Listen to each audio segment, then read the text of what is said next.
Hi, this is Dr. Bien. Nandito tayo sa BF Sukat branch natin.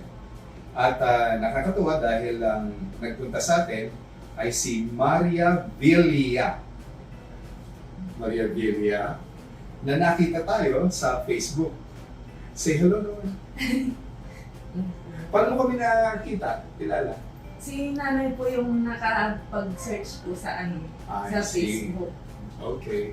So ngayon, si nanay kasi ay Ilongga, 62 years old.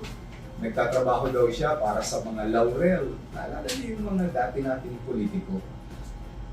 Dati na siyang diabetiko Pero nung Mayo kasi, lumabas sa kanyang CT scan na hawak-hawak po natin, may mga nodules. Medyo marami-rami sa kanyang baga. Sa right lower lobe, ganun din po sa middle lobe.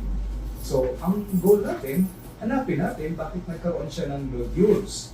So, upon checking up, ito yung mga lumabas na karamdaman ni nanay. Diabetiko pala siya na may komplikasyon. Nay, magandang araw sa iyo. Magandang araw din. Ilonggo. Ay, maayong Mayong adlaw. Gano'n pala katagal na diabetic? 2013. So, that's about 10 to 11 years na. No? Okay. Ang reason kung bakit nagpunta ka sa akin, hindi lang dahil sa diabetes mo, kundi yung findings nga sa'yo. Bukod doon sa nodule, sa baga mo, may isa pang findings sa'yo Ano yon? Liver.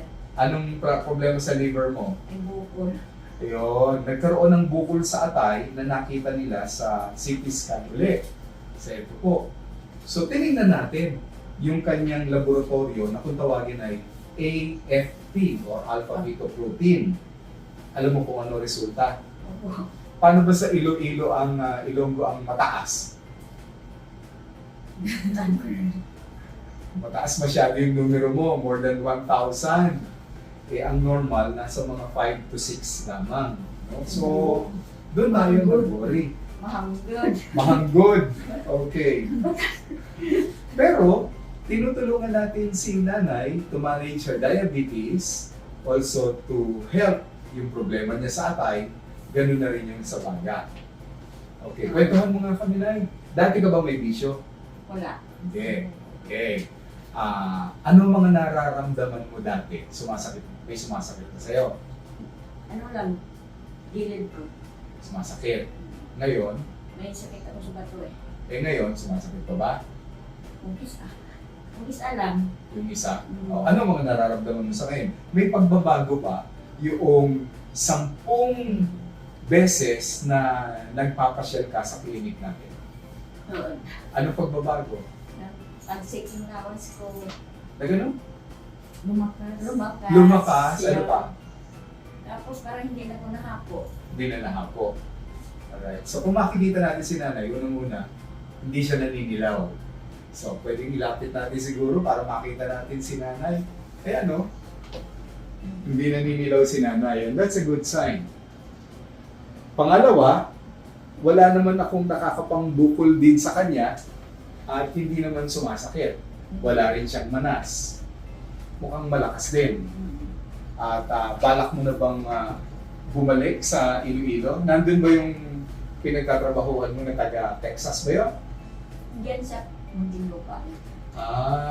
So babalik ka ba sa pagtatrabaho o hindi na? Doon, magtatrabaho ka rin. Nagtatrabaho ka pa din. Ako lang isa caretaker ako ng balay.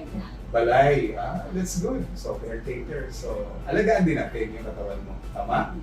Payuhan mo nga yung iba na ano ba ang kakainin nila? Batchoy ba?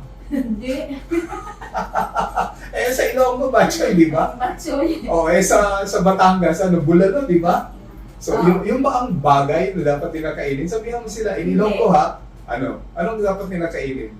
Mga laswa lang. Laswa. Opo. Ano pa?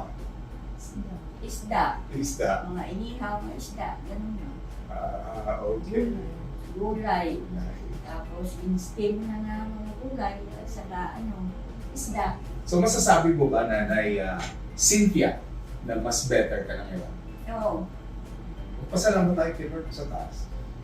Hindi, Ilongga ha? Nagpasalamat ako sa Diyos nga nag-ayad ako sa tulong ni Dr. Bien. Okay, salamatan mo rin si Maria Villa dahil dinala ka niya dito sa atin. Napasalamat ako kay Bilya. Hinala ng tuligan ako na. Uy, naiiyak si Villa. Villa, ikaw ang magsalita ka doon. Sabihin mo, o sige, ano yung nasa loob mo? Sana po, umaling na po si Nana. Magtuloy-tuloy pa po ang kanyang naglakas ng katawan. At maraming salamat po daw sa pagpulong po sa akin sa nanay ko. Okay. Nakita ko, napakaswerte ni Nanay Cynthia. Hindi lahat ng anak out there very supportive sa magulang nila. Namumroblema ako kung saan ako magpapagamot kasi ayaw ng amo ko nga paoperahan. Gusto nila maghanap ako na lang ng alternative doc. Kaya naghanap ako sa Facebook. Bago matulog, hanap ako ng hanap.